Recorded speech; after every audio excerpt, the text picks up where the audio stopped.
association with Ansel. र यो हो यो सिजनको टप 20. जिन्दगीमा मान्छेले सबैभन्दा ठुलो कुरा भनेको डिसिप्लिन रहेछ। सायद त्यो ममा पनि थिएन होला केही कुराहरुमा। आज त्यो ग्रेट अपर्च्युनिटी नेपाली ताराले दिनुभएको छ। त्यो कुरा सिक्ने मौका पाइयो। Thank you so much Nepali Tara. Coca Cola Nepali Tara season 3 in association with Ncell का विजय। अब म बोलाउन जाँदैछु टिम इशानबाट विक्रम कालीकटलाई।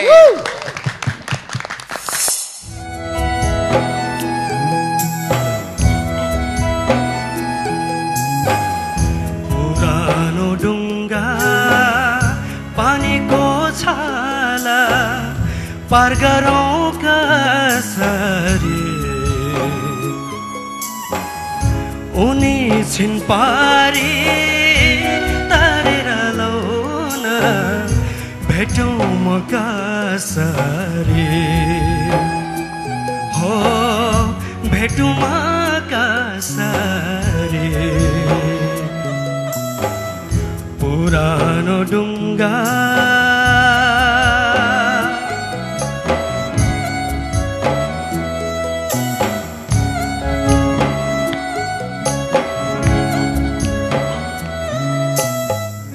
विधिले यस्तो अन्याय गरी झुक्यायो मलाई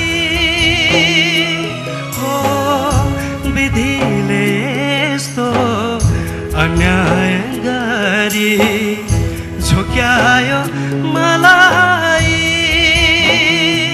हो एउटै मुटु दुई टुक्रा पारी छुट्यायो मलाई चर्किँदै गयो बिछोडको घाउ सहौँ म कसरी हो सहौँ म कसरी पुरानो डुङ्गा।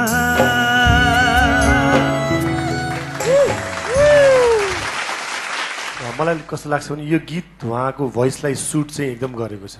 Thank you. त्यो भोइस रेन्जलाई र अलिकति भोइसमा अलिकति खरास अलिकति छ, तर तपाईँको एउटा मुडमा चाहिँ तपाईँ जानु हो। तर तपाईँले अन्तराको एन्डमा जुन छोड्ने बेलामा एउटा तपाईँले इम्प्रोभाइजेसन गर्नुभएको थियो, त्यो चिज चाहिँ त्यो नयाँ थियो। Thank you. त्यो राम्रो लाग्यो र अब एज अ होल प्रस्तुति एभरेज, मोर देन एभरेज थियो। Thank you sir. हाम्रो कन्टेस्टेन्ट मध्येमा म्युजिकको धेरै ज्ञान राख्ने एउटा कन्टेस्टेन्ट मान्छु म विक्रमलाई। Thank you sir. र जे होस् आफूलाई म्याच गर्ने सङ छानेर लिएर आएको हुनाले यो प्रस्तुति राम्रो भयो। Thank you sir. Thank you so much. Team इशानको सुन्यो हामीले। अब हाम्रो टिम जेम्सको पालो। टिम